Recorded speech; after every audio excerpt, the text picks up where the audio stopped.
Hey guys, I just kicked the camera. It's Kristy. Welcome back to my poker channel. I don't know if you know this, but I have a podcast. It's called Risk Every Day. And it's all about taking calculated risks in life and love. And it's what you would consider a personal development podcast. I interview some of the best risk takers in the world and we share stories. And the reason I'm talking to you about it now is because if that interests you, you should go check it out. And also, I have interviewed a few people who are doing incredible things in poker that is kind of like a, what is it called? When things are crossover content. And I wanted to share with you one of my absolute favorite episodes of the more than 120 that I've done, which is a crossover one. And I interviewed poker mind coach Elliot Roe. He is one of the masterminds behind Fedor Holz. Fedor, he has been seen on ESPN. He's I don't know if you saw him when he was going deep in the main, he was like sitting at the table listening to something. He's and he's looking so zen.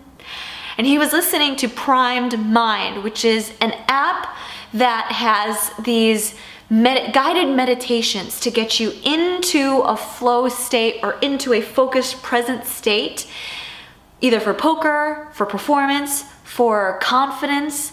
And personally, I've used this and it has blown my mind. So I was so excited to have Elliot Rowe on. He also is a hypnotherapist. It's part of what he does when he works with people one-on-one. So you know me, I'm always when I used to work for Poker News and Card Player and interview poker players, I would always ask them questions that I wanted to know. So I was like, Elliot, how about we do a hypnotherapy session, for the audience. But really, I was like, I need some help. And he agreed. And he was like, it's kind of really personal. We really go deep. If you record it and you decide you don't want to release any of the content, that's totally okay. I just want to make sure that you feel open to go where you need to go in the session without feeling like you have to publish it or have to censor yourself in some way. And I really appreciated that. So I agreed. But in the end, I just share everything with you guys. So I published parts of the hypnotherapy session along with my interview with him. And what I found was one of my biggest leaks in poker, one of my biggest mental game blocks is being afraid to make a bad fold because I'm worried a good player is gonna running me over or something. I just that's one of my blocks I come up against, and we went there. We went all up in there. So if you want a little insight into Fedor Holz's mind, basically, or mine, you're actually gonna be in there, in my mind, if you listen to this. Check it out. I'm going to play the podcast with a static picture, but I wanted to be able to share this interview with you guys because I thought it would be valuable for your mental game. If you want to know more about Elliot Rowe or Primed Mind, the app, you can go to the iTunes store and find it there, and Elliot Rowe, ElliotRowe.com. I'll have some links in the notes. If you learn something or you like it, make sure to check out my podcast as well, Risk Every Day on iTunes. Subscribe here, give us a like. I am really nervous actually for today's episode. When I sat down and wrote my goals for 2017, one of the things that I really wanted to focus on was being able to push the envelope when it came to what I was willing to do here on this podcast to make a difference for my family, for you guys, for the listeners, and that I was willing to risk, and I'm going to risk every day, as you guys have heard me say. Today's podcast is a big risk. I'm actually super nervous to publish it because not only is it extremely personal, which is fine because I'm super open with you guys, but I am in a different state of mind, which I'm going to explain in a second. But because this podcast today is unique and different and long. We're not going to do the WTF are you or WTF are we doing with our live segments. This is just going to be what the F am I doing with my life? And here is a little bit of the setup, basically. The moment I had where I was like, oh, what the F am I doing with my life? As many of you guys know, I am a professional poker player in addition to a writer and speaker and podcaster. I've been doing it for the past 3 years exclusively. And as I decided to build a podcast writing and speaking career, I was having a lot of trouble balancing both careers. I was feeling guilty when I was playing poker because I wasn't spending time on the business. And when I was spending time on the business, I was feeling guilty for not making money playing poker. And the compromise or solution that my husband and I came up with is that he would support our family, us. He would support us by, paying for all of our bills and things that we needed to live while I played poker to use that money to fund the business. So anything that I made playing poker, I would be able to use for website development, marketing, anything that I needed to do to get this up and running, equipment, all of that. That way I could only play when I needed to. When I needed to make some money or to buy something new, I would play some poker. That way I wouldn't feel guilty or torn between the two, and I would have a purpose while I was playing. So that's what we've been doing for the past 6 months, but it has been a little bit difficult because I have been very inconsistent with the amount of time I've been playing, and then over the past 3 months, I haven't played hardly at all. And then on the day before New Year's Eve, I decided to go out and play poker after having not played for probably a month and a half and then barely for the last 3 months. And I just felt super rusty. My decision making felt rocky and unsure. I was experiencing difficulty handling my own ego and my ability to pay attention for long periods of time. And I was losing, and then this hand came up where I was the aggressor in the hand. For those of you guys who don't play poker, that means I was putting money into the pot, and at the very last card, all the cards are out, which is the river. My opponent bet a large into me. He went all in into me, and I had a decision to make. Do I call or do I fold? And in that moment, I was experiencing anxiety, all of these thoughts about needing to make the right decision, but not wanting to fold because that means I would lose the money for sure. And I just was having all of these jumbled and anxious thoughts that weren't actually aiding in having a rational decision-making process. And what ended up happening was I made the wrong decision. I made the emotional decision, which was to call, even though I instinctively knew that I should fold. My brain couldn't get there in that moment. And I think that I was emotional also from the entire session and rusty and all of the things combined.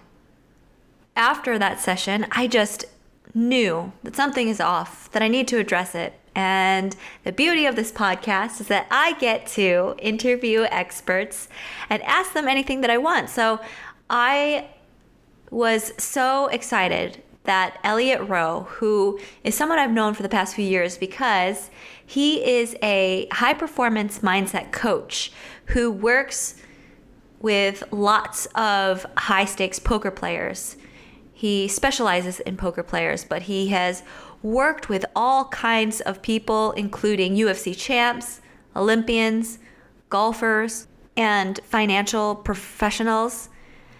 And so he is trained in hypnotherapy and neuro-linguistic programming. And he uses it to eliminate mental blocks, things that hold people back from making great decisions, that in poker playing, what we call tilt, which is what I was sort of experiencing, which is we don't make decisions based on the information that's important, and rather we make decisions based on emotions, and we let this like anxiety or pressure or something stop us from being present and making good decisions. So one thing that holds people back from performing, I mean, the overarching theme is fear. So fear of trying hard and failing, or fear that, we don't deserve success, or that if we're successful, then we won't be fulfilled. Fear caused by anxiety. So these are all these many times subconscious things that are running how we make decisions. And through private coaching and his mindset MP3s, and he also has a podcast called Mindset Advantage. Through all of these ways, Elliot Rowe is helping people perform at a high level, to elevate their skill and to move past these mental blocks. So, of course, this is perfect. I was so excited that he was willing to do an interview, but not just that. He was willing to give me a free hypnotherapy session, which I'm not going to share the whole thing with you guys, but I'm going to walk you through it and share some of it with you guys. So here we go. So what we're going to do is we're going to walk through the hypnotherapy session, and then we will go into an interview with Elliot Rowe. So here we go. All right. So to begin, he gives a quick overview of what to expect and the purpose of what we're doing. Basically, the way that this works is we have a starting point, which is an issue you want to work on, and then we encourage the subconscious mind to work around that and understand where these problems are coming from, why they're there, all of those sorts of things. Okay. And what that does is it often brings up difficult memories as reasons behind your issues, and then we work through those difficult memories. Now, before we do the hypnotherapy session, we do what's called a client intake, where he asks me questions about my history, my relationship with my parents, and my current state, and what I want to work on. Well, okay, so there's two things that I'm thinking of that kind of come up. One is, it is in poker. I know that there's a huge mental block, which is that often in big pots, I feel like I make decisions and am always worried about what the outcome means. Like, if I call and I'm wrong, I see myself thinking about the things about like what it means to like lose a big pot, or like how it's going to look, or if I make the wrong decision. Like, I'm constantly, and this is like in life too, so this is probably the best one, but like I'm constantly in struggle with decisions because there's just a fear of making the wrong one always, and what it means, and like. And when you say what it means, do you mean what it means to you or what it means to others? Both. In poker, this is a huge issue when I do make decisions like in big pots. And then in life, I struggle with making decisions at all. So this is something you're seeing everywhere? Yes, definitely. So as you heard, I said that there were two things that I thought we could talk about. But as I kept talking about the mental block that stops me in poker that I struggle with, I realized how connected it was to the outside of poker situation that I thought I needed help with. And basically, they're the exact same things. And if you guys have ever heard the saying that how we do anything is how we do everything, it's so true, which is that like we can take a look at any part of our lives, and what holds us back there holds us back somewhere else. And so in poker, my fear of making the wrong decision, or being wrong, or losing money, and because I was making a bad decision, and what that looked like, or what people would think about me, those are things that paralyze me when making decisions in real life. And in real life, I guess I just don't have a stopwatch or someone saying I have to make a decision. So instead, what happens is I just get stuck in indecision. Then I caught him up to speed with where I was at with poker and admitted that not only had I not been playing hardly at all in the past 3 months before I played this long session on the day before New Year's Eve, which I told you guys about in the intro and made a big mistake in that big pot, I also admitted that I hadn't really been studying. And here's what he had to say. I'll be honest, I mean, from what I see with the players I work with, you should either study and play or not play. Yeah. And treat it as that's the way I try and describe it to people is if you're a professional, like are there any sports that you like that you like to watch? Okay. So you like watching soccer. You hear that a famous guy from your favorite soccer team is refusing to turn up to practice. Mm-hmm. He plays terribly. And then they interview him afterwards. And he says, well, I haven't been training. And if you were watching that, what would you think? I'd be like, well, obviously, didn't play well. And that's exactly what you're doing. Yeah. And I mean, I work with Olympians and stuff. They make less money than bad poker players. Uh-huh. Right? And they have to live it. Yeah. And if they can live it for no money, a poker player can put in, an hour of study a day. Right. To be competitive in the games. And you really need to turn it into, I'm a professional athlete if I'm playing for money, therefore there's no option but to study. Otherwise it's like a soccer player not turning up to practice. You're right. Yeah. Do you see the difference in Totally. mindset? And so many poker players don't realize that they're a professional athlete, but you really are if you're competing for money. Mm-hmm. And if you've got 50% of the table are doing that and you're one of the ones who isn't, you shouldn't win. Like, it's wrong if you do win. Yeah, you're so right. You're so right. So I'd really, like, if nothing else from today, you don't allow yourself the option of poker unless you're treating it like a professional. Yeah. So either poker is, when you're going to play, you're a professional, you're going to make money and you're studying. Or you just say, okay, well, I'm not playing poker at the moment. I'm just focusing on my other business, which is fine as well. But you can't half do poker because it's so dangerous. What great advice. Obvious looking back now, but still so poignant, and I will absolutely take that into consideration in the future. I'm going to either be playing a lot and being focused and studying the game and immersed in poker, or I'm going to be focused on the business and not playing at all. Starting now. So after the client intake, we got into the session. Okay, so we'll get started then. So if you want to just close your eyes and take a deep breath. And as you exhale, allow yourself to relax. He starts off by getting me into a deep, relaxed state.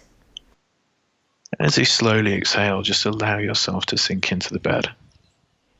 Throughout the session, he takes me through a lot of visualizing and remembering and just focus on the sound, talking, and it was so interesting. And the part I wanted to share with you was when I went back and discovered where I had learned all of these ideas about what it meant to make the right decisions, to be successful and to win and have to do well. And I'd like your mind to drift now. I'd like you to find yourself in an office, a meeting room, overlooking a city, like a CEO's office. What would that office look like? It would have a big, long table, like a boardroom, and floor-to-ceiling windows. Excellent. And this is the office of your mind. We can bring in different parts of your personality. We can see what they look like, and we can ask them questions. I'd like you to hear a knock at the door, and it's that part of you who really thinks you do have to win, who gets so stressed about wrong decisions, who has all of those worries, who needs to be right, who needs to win. And as you open that door, how do you see that part of yourself? What does she look like as she walks into that room? She looks like stressed and disconnected and mean and like just Angry. How old is she? Me now. When I saw her come to the door, it just looks like me. I'd like to ask her why she feels this way. How does she think she's helping you? What does she tell you? That she is the reason that I achieve things and that I've been successful in my life. And how does that sound to you as you hear that? It sounds right to me. And then just seeing how stressed, how angry, how frustrated she looks, does that look like success to you? No, it doesn't. It doesn't. And it doesn't. And I just like looking at her, I feel stressed and being around her. And I'd like you to think where she learned this from. How many years ago did she learn all of this? What age comes to mind? It's just maybe 7 or 8, a little older. What was happening around that age? When did you learn this? What do you remember? I remember starting to play soccer and being sad about having to quit gymnastics because I wasn't good at it, and then playing soccer and needing to be the best and being afraid that if I wasn't the best that I would have to quit. And how does that sound to you? It sounds right. It sounds like I liked being good. And how does that sound, the idea that if you weren't the best, you had to quit? Where was that coming from? My mom, that if I wasn't going to be good at something, that I shouldn't do it at all. And just thinking about that, thinking about your mum saying those things, where were you when she said those things? Were you at home? Were you out? Where did you learn that from your mum? It was so interesting how deeply relaxed and into the visualizations that I was, but then also a couple of times I would come out of it and all of a sudden be worried. What am I saying? Am I doing it right? And having anxiety about that. But then I would slip back into the deep connection of what I was thinking about and seeing in my mind and listening to his voice. And I'd like you to see that this was your mum's way of showing love for you. That she believed that this was the best way of doing this. And how does it feel as you see this as your mum's way of showing love for you? Yeah, that I see that. She just didn't want me to be unsuccessful or in pain. And then I'd like you to see that just because she thought it was the best way, it doesn't mean that it's still the best way. And can you see that things may have changed from being an 8-year-old playing soccer compared to a lady playing poker as a profession? Yeah. Mm-hmm. And how would you explain that to that child, that there are other ways, that this is your mum's way, but what other ways could you explain to that 8-year-old you of dealing with this? I would say that now I go on rambling a little bit, but what I was experiencing was telling this 8-year-old girl who was so sad and scared with all of the weight of the world on her shoulders that it was okay and that she didn't have to win all the time and that she didn't need to compare herself to other people, that she was unique and amazing and beautiful on her own, and that all she needed to do was to always do her best, and that would be good enough, and that was all that matters. And how does it feel as everything you said to that 8-year-old you matches up exactly to what you need to hear as a poker player right now? And with that, he blew my mind. So after a bit more visualization and talking, now, he brought me back up. Now, 3, halfway there. 4 and 5, open your eyes, feeling great.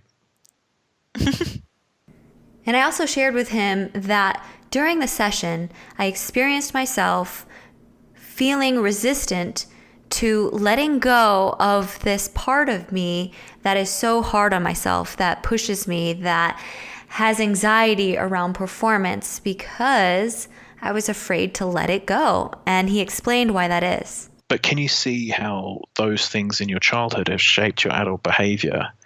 And it's just you've learned to program, and it's been quite scary for you to let go of it because of the success you have. But it's now that program you were holding on to that ironically is holding you back from the next level. Yeah, definitely. I absolutely see that. And it was strange how I could feel my body resisting getting, moving away from that part of me. Yeah, because it was a safety net. Yeah, definitely. And it's going to be massive for you if you can make this change and accept that that's no longer the only way. There's a more efficient path. Overall, I left the session feeling incredibly empowered, lighter, and excited to take on poker once again with this different perspective.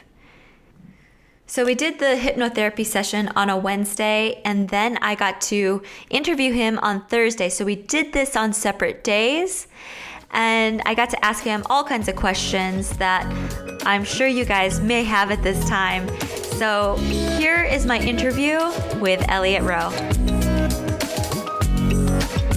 Hi, Elliot. How are you? I'm good. Thanks for having me on the show. Yeah, absolutely. I am so excited to talk to you now, especially after having that amazing session yesterday. And I tweeted, I just had to tweet something. I was like, Elliot just blew my mind. Do you get that pretty often after someone's first session? Yeah, I mean, I'm quite fortunate.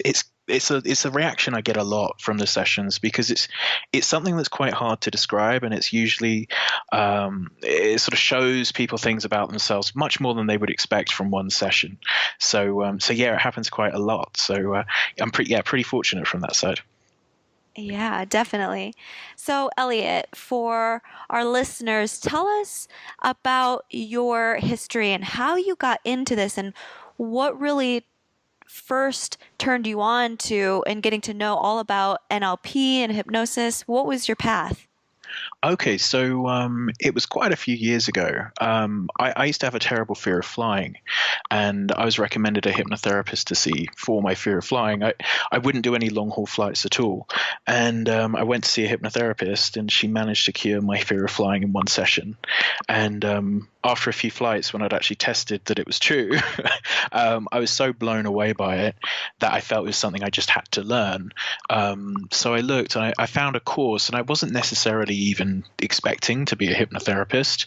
I actually went on the course with the idea of this would be a great thing to help out friends and family, and I need to know how someone was able to help me. And then I really enjoyed the course. That went really well. And I started working with golfers because the area I grew up in had a lot of golf courses, and it worked quite well from that side. And then one of my friends was working on the EPT and sort of said, well, if it's working for golfers, have you tried professional poker players? And I thought, no idea. And then I put an advert on 2+2 and just said, I've got no idea how well this would work for poker, but I'm willing to do free sessions and test it out. And it went really, really well, and lots of people had great results from it. And it just sort of blew up from there. And that was back in 2011. And it's just been getting sort of poker side has been more and more successful with people winning sort of, some of the biggest events, your Super High Roller Bowl and bracelets and all sorts of things from that side. And then I was working with other athletes and fighters and stockbrokers and things as well. So it sort of went a quite slow, gradual progression, and has ended up in a pretty fun situation now where I work with lots of interesting people in different parts of life. Wow. So what were you doing before? I was actually doing, it's really random. I was building solar energy farms and wind farms in England. Oh. So completely not related. Not related in any way whatsoever. And it was just something where it sort of caught my attention, and effectively I ended up my business was starting to grow, and then it's sort of with the hypnotherapy as a side business that I was doing sort of semi for fun, and then my wife was offered a job in Las Vegas, and I decided to head to Las Vegas and see if I could live the dream and change my direction in life. So we moved to Vegas, and I put all of my focus into the hypnotherapy rather than half of it, and it sort of all exploded from there. What's so interesting is that you were looking to solve a problem for yourself, and because the results were so incredible, you just really allowed yourself to fall in love with something that had made such a big difference for you. And when I had the session with you yesterday, and whenever I get to talk to you, I really experience you as passionate about what you do. I'm very fortunate. I really love my job. And I think one of the things with hypnotherapy, rather than some other forms of therapy, is you usually see very fast change, right. Which is great for the therapist because, just as everyone else does, everyone likes to feel like they're doing a good job and that they're helping people and that they're making a difference. And, because this process can sometimes be over 1 or 2 sessions, then people are saying, my life has changed. It's a lot of fun for the therapist as well. So it certainly makes my life a lot easier. It's just very enjoyable seeing those changes in people, and you actually being able to see it makes such a big difference from that side. Yes, results. I love results. So what I wanted to ask you about is that before I got to experience the hypnotherapy session, I had always had an idea of what hypnotherapy or hypnosis was, which came from all of these crazy Las Vegas shows or magic shows on TV where it was this magician doing something and putting people in a state where they did crazy things. Like that was all I really knew until I sort of met you and got to know more about it. So how has that been educating the public and kind of battling this misconception? Yeah, I mean, I wish they had a different name for what they did. Yeah. It would make my life a lot easier. So stage hypnosis is very, very different from the therapy hypnosis. So with the stage work, a lot of it's about audience selection. There's a very small percentage of people who have that sort of response. So the bigger the crowd, the better the show will be, typically with the hypnotist on the stage, and they're using lots of social pressure and a lot of clever stuff. But it's very, very different to the hypnotherapy. In a normal hypnotherapy session, when we're doing it, the person is very relaxed. Their subconscious is bringing up things that are important to them. But usually they're also sort of present as well. Like, I mean, the way I describe it to people is like, if you want to lie to me, you'll be quite capable of lying to me. Mm-hmm. And I mean, I've certainly lied to my hypnotherapist in the past. When I've had sessions, not on purpose even, just sometimes I've said, oh, I just lied to you. I don't know why. So it's not like you're out of control in any sense, but you are in a different state. You're in a very deep meditative state, and it sort of brings up all of these memories from the past. It allows you to look at yourself from a third person perspective in a way that's quite difficult if you're just having a conversation with someone. So it sort of it makes issues that you're having and things that you're doing wrong very, very apparent very easily. But yeah, certainly the stage doesn't, I mean, I'd like to say it doesn't do us any favors. It might do, because people might think it's magic and that I'll click their fingers and they'll win a poker bracelet. But I mean, I hope quite quickly after speaking to me that they don't expect that to be the case. Right. I mean, but yeah, it's something as I say, I wish there were different names for it, but there aren't. So I just sort of have to deal with the way that it is. But luckily, the poker industry certainly has taken to it really well over these years. So I've been fortunate that, as skeptical as every poker player is, it has been accepted pretty well. Yeah. So I've been fortunate.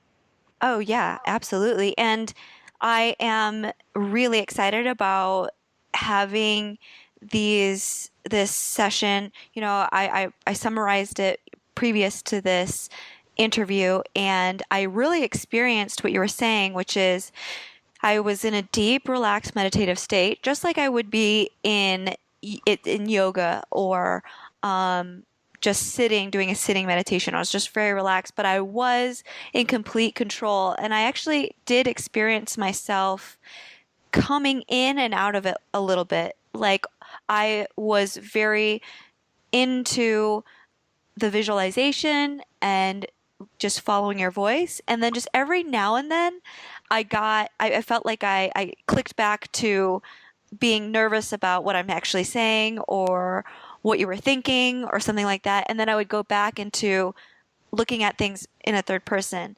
And so in some sessions, do you think that is that just different for everybody? Can some people have trouble staying in it? No, almost everyone is flowing in and out of it throughout the whole session.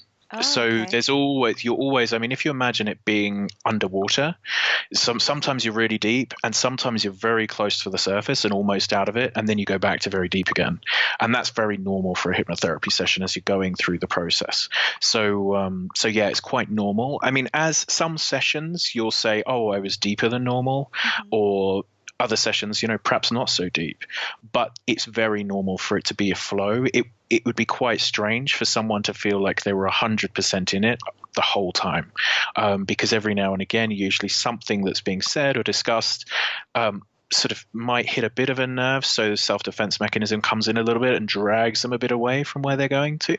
And then, we sort of coax you back to what we need to be talking about and looking at. So yeah, that's quite normal for a session. Okay, yeah, that's exactly what it felt like. Some like kind of anxiety and then going back, and that's exactly what it felt like.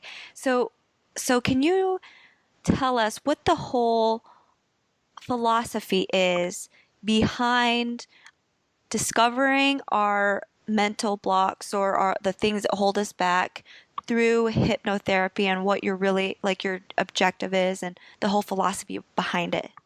Okay, so what I'm looking to do is use an emotion or something irrational that's happening in your life right now, and then use the subconscious to trace back where that's coming from. So the easiest way to describe it in terms of with poker is, let's say it's a live cash game player who can't cope with being 3-bet by the same opponent at the table. And they get really anxious, they get really angry when it happens. When they come to me, when I do these sessions, in almost every instance, they'll end up bringing up memories of being bullied in school. Like just every time. And so what's happening is the being 3-bet is triggering the feelings of being bullied as a child. They're not aware that that's what's going on, but that's the pathway that's being triggered, and it's bringing up all of these irrational emotions. Then in the session, as they bring up the bullying memories, we'll start to work through those memories and try and release the emotion from it. So examples would be, okay, I want you to see it from a third party. What does it look like now? Okay, there's a 10-year-old boy pushing another 10-year-old boy. Okay, does that still look scary to you? And then when they start to see it like that, they see it wasn't a life or death situation. It was just the way you'd processed it as a child. Because as a child, it's terribly scary, and as an adult, it's not. So we start working through these different processes to release the emotion. And then when they go back to the situation, the way they respond to the situation, the trigger is different. So it's like we create these programs in childhood that we just keep repeating because they've been useful at some point in our life, and we're just fixing the faults in the computer program we're running, basically. So yeah, my job is sort of like trying to find the faulty programs and then work through them. For people who don't play poker, sort of another example, what happened with me with the flying was I went into the hypnotherapy session. I was skeptical myself, which is ironic, but I've ended up doing it. So I went into the session, got very relaxed, all of those things. She asked about my fear of flying, how I was feeling on the plane, and started to trace back the root causes. And I was brought back to a memory of being, I think, 3 or 4 years old, being shown a picture of a plane at my granddad's house and being told, oh, that was your granddad's plane, business's plane. One of his business partners died when it crashed. So as a 3-year-old, I'd been shown a plane and told, oh, it crashed, he died. And from that moment, I'd just gone, planes equal dangerous. You die if you plane. And it was a memory that I couldn't remember prior to going into the session. And then afterwards I said to my mum, is that something that really happened? And she was like, yeah, your granddad's, that plane crashed and this happened, that. And I thought, oh, okay. So It came up in the session. I didn't remember it before the session, and then after the session I checked the validity of it and it was true. And then I didn't have the same fear of planes. So that probably gives, for people who aren't poker players and might not understand 3-betting, that gives a more true to life, example of how this process works. And it's the same with any fear. It's if you're scared of something, there's a reason why you're scared of it. And we have to find the reason, work through it. And then once it's worked through and accepted, that will no longer be a fear in your life, because it doesn't have to be. All fear is learned. Yes. Well, so does that make sense? Yes, and that is incredible. So that memory was so deep in your subconscious that it was dictating your life now, and you hadn't even remembered it until you were in the session. Wow. Yeah. And I mean, it's something like, I mean, the way that we're programmed, or the way that I believe, we learn fears is, I mean, if you think back to sort of jungle days, there's a tiger, parents scream, freak out, grab you, run away.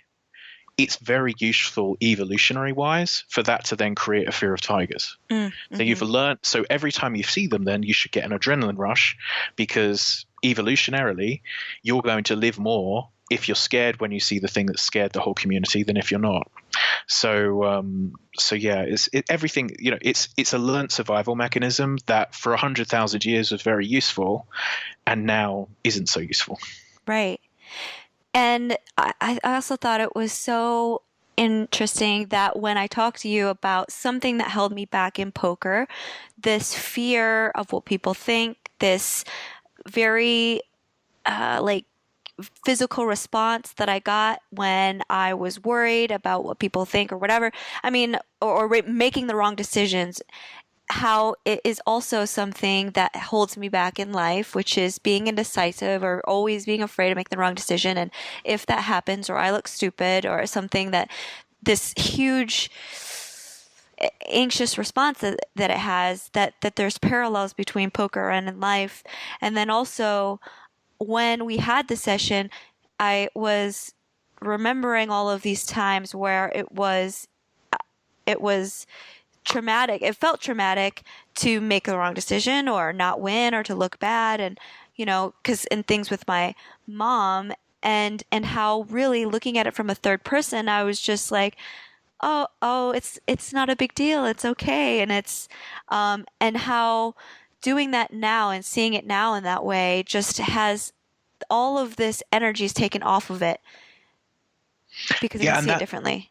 Yeah, and that's what it is. Everything in life is about how you frame life. Are things good or bad? Are you happy or sad? Is something scary or not scary? And what this sort of allows you to do is, I think the most powerful tool in hypnotherapy is the ability to see things from a third party perspective, like you're saying. Because once you can see your own behavior and you can give yourself advice as if you were giving the advice to a friend, it makes it so much easier to see the problems and make the changes. We're all very caught up in our own worlds. Our problems are always the biggest problems. Our fears are all the biggest fears, and all of those things. But if we were looking at someone else with those same fears and those same problems, we'd probably say, don't be silly. Yeah. There's no real Yeah. And as soon as you can start talking to yourself and understanding your own problems through that sort of viewpoint, it becomes a lot easier to solve those problems. Obviously, not every problem is instantly solvable and things, but a lot of problems really are just a point. The problem is the frame of reference.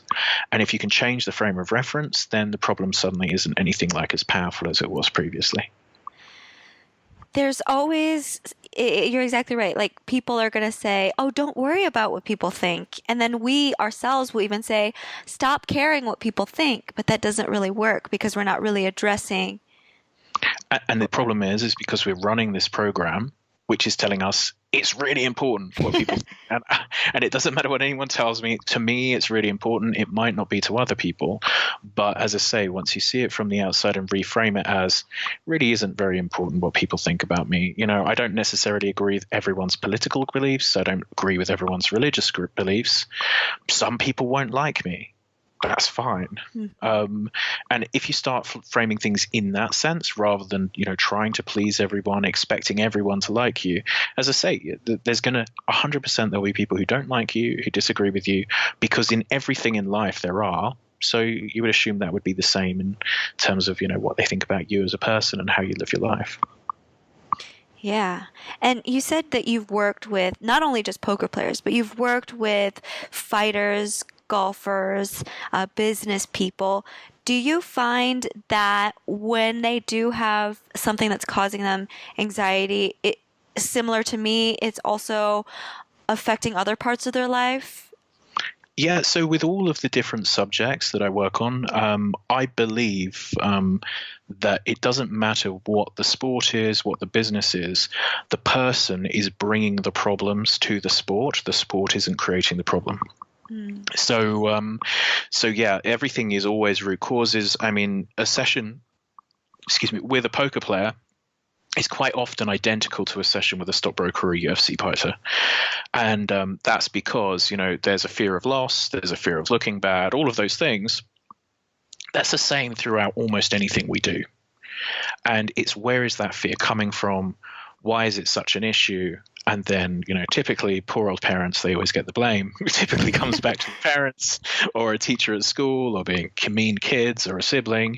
And these things in childhood that seem quite innocuous, they seem, not very powerful a lot of the time. But the reality is it's the way the child has responded to them and learned from them. So something that seems like it shouldn't have an impact as an adult might have had an enormous impact as a child and literally shaped the way you've lived your entire life.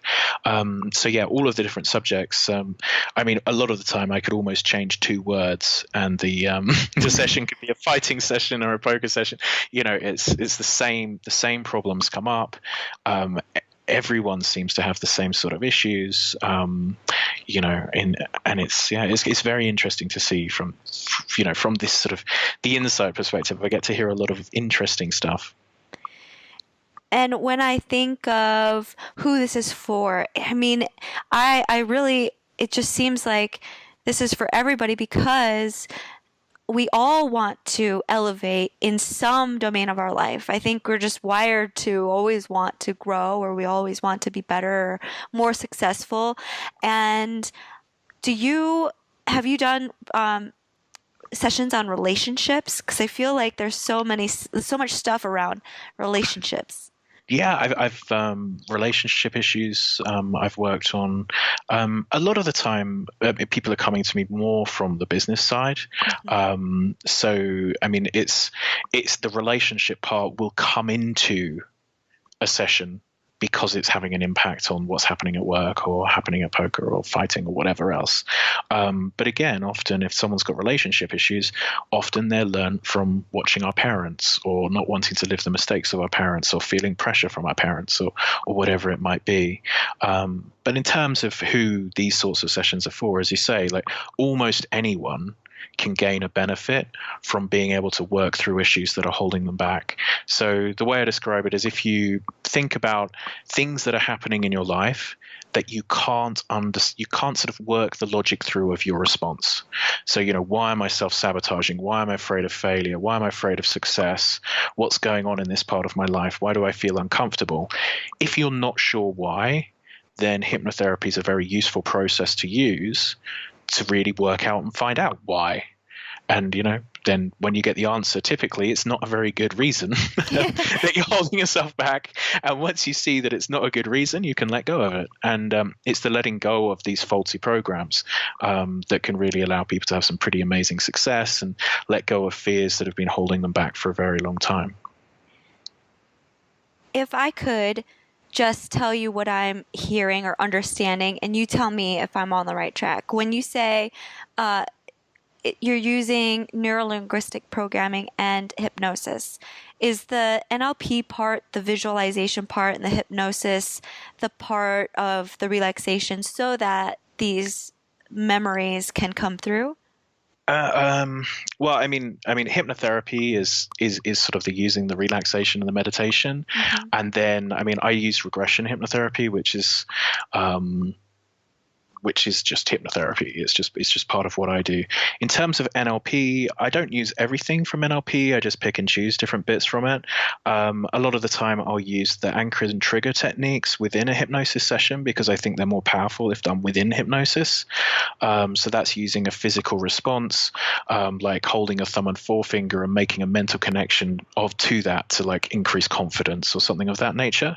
And then I also use some of their fear techniques within a hypnotherapy session, but most of the work I do is more regression type therapy in terms of going back to childhood and understanding the root causes, or suggestion therapy or suggestion work, which is when we're using visualizations and we're sort of seeing the positive results. So it's like, feel the confidence growing inside you, that sort of thing. So there are aspects of NLP, but it's certainly not sort of only NLP within hypnosis. Okay, got it. Thank you. That really makes sense. And I find this stuff so intriguing, especially after having gotten to experience it. And I'm really excited to play poker again. I'm really excited to take any risks again and have this energy taken off of what people think. And it's exhausting. It's easier without the weight on your back. Yeah. So in your work and your years of experience doing this, do you yourself have someone who you go to for your own sessions to, because is there always work to be done, or do you find that? Yeah, I mean, I actually do about every 2 weeks. I see another hypnotherapist, and I don't always do the hypnotherapy. Sometimes I just do talking sessions, but I find it useful to keep me on top of things. And also, I mean, anyone who works in any kind of therapy type environment, I mean, this isn't true therapy, but will notice that you do deal with some level of secondary trauma. With the hypnotherapy, it does bring up big emotions. Some days I'll have like 4 of 6 clients crying and things like that. So it creates a level of stress. So it's always useful to then be sort of releasing any stress that has been picked up along the way in sessions yourself. So I think most therapists do actually, of any kind, do actually do the same themselves to sort of, pass it along the line a little rather than just allow everything to sit with them. That makes a lot of sense. And also, as I think about our session, I did really experience you as totally connected and totally open to whatever was going to occur, Yeah, and when you are like that in any kind of therapy or even the coaching that you guys do, I'm sure it's the same. When there are big emotions, the big emotions affect everybody in the communication. So I mean, I've always found it sort of, when I first started my career, I wasn't doing it much, and I could certainly feel my stress levels build. And I mean, it's not like I'm, even covering. It's not like you're covering the sessions you've discussed. It's just sometimes things will hit a nerve with you, and you'll need to resolve things in your own life because it's been brought up by the session, if that makes sense. So it's like a sort of a storage of emotion, and it's a very useful process. So yeah, as well as being a hypnotherapist, I still use one myself frequently, probably more frequently than someone would need to if they weren't in the industry being a therapist. What is your opinion on the way that, Americans, I mean, I know you live here now, that we address these kinds of mental issues? Well, I mean, I guess one of the interesting things that I've noticed being over here in the States versus being in Europe is I'll do an intake form for everyone that I talk to. And one of the questions is I'll ask, are you on any medications? And if I work worldwide on Skype, so I have lots of European clients, clients in the Far East and Australia. And when I'm talking to the people in the other countries, the answer is always no, I'm not on any medication. And then when I talk to Americans, I often get a shopping list of the medications they're on, anti-anxiety drugs, antidepressants. And it's quite interesting to see the cultural difference between the sort of the pharmaceutical way that things are dealt with here versus the way things are dealt with in a lot of other countries. So that's probably the biggest thing that I notice is just the amount of medication that people are taking for these things here versus, the sort of the European nations. Right. That people are much more open and willing to spend money and use prescriptions before using any kind of therapy. I certainly get the feeling here that they've gone to get their drugs, and if the drugs haven't worked, they'll then say, okay, Right. yeah, maybe I'll try hypnotherapy for this. Whereas I think in other parts of the world, they're more likely to say, I'll try and work through my issues, and if that doesn't work, I'll then look to get the drugs. So it's sort of just a reverse way of doing things in other countries. Yeah, makes sense. I mean, that's very interesting. So, Elliot, for you, what's next for you? You've worked with some of the best poker players in the world, lots of different people. What's next for you? So it's going to be an interesting year. I'm going to release a book this year in poker, working on an app as well. There's sort of a lot of little projects and things I'm doing in hypnotherapy. And then I'm going to, I think, expand a little bit. Poker's been amazing to me. I had a ridiculous year this year with the people having incredible success. Yeah.